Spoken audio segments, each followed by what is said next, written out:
We'll cap oil and gas sector emissions today and ensure they decrease tomorrow at a pace and scale needed to reach net zero by 2050.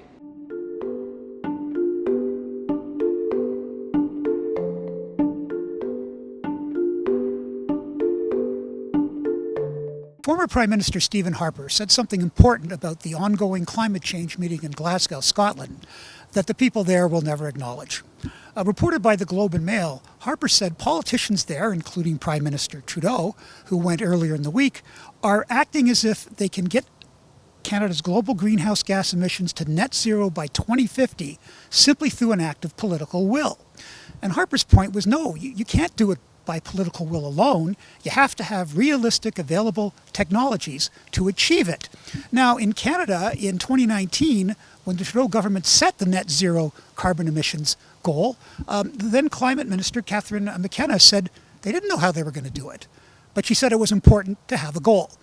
Well, yeah, but the Liberals have been doing that for a quarter century.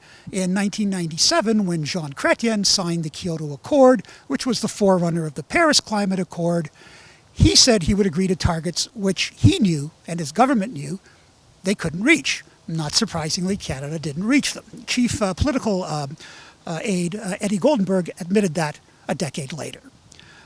So what's the problem here? The main problem is that the main thing they're talking about in Glasgow to hit net zero emissions is wind and solar power. But wind and solar power at their current level of technology can't do the job. Why can't they do the job? Because they can't power modern industrialized economies like Canada's. And the reason is their power is intermittent. It's unreliable. Having said that, there are things we could do with existing available technologies to lower our emissions. One example is to use nuclear power, hydropower, and natural gas power to eliminate coal-fired electricity. Coal-fired electricity is the single greatest cause of global greenhouse gas emissions. And we know you can do it because from 2003 to 2014, the Ontario Liberal government eliminated the use of coal for 25% of its electricity. At the time, the most successful and rapid lowering of greenhouse gas emissions in North America.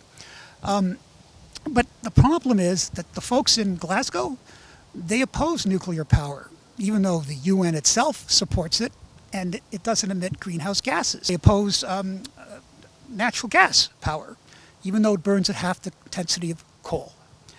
And they even oppose, many of them, hydropower, which is generally considered the most green form of energy. So what it really says about these folks in Glasgow is that it sounds like they don't really want to solve the problem. What they want to do is increase government power, raise our taxes, decrease our standard of living, and increase global poverty around the world without actually ever reaching their emission targets. And that would be bad news for all of us. I'm Laurie Goldstein of Sun Media. We're always interested in hearing your views, and please follow us on Facebook, Twitter, and our YouTube channel.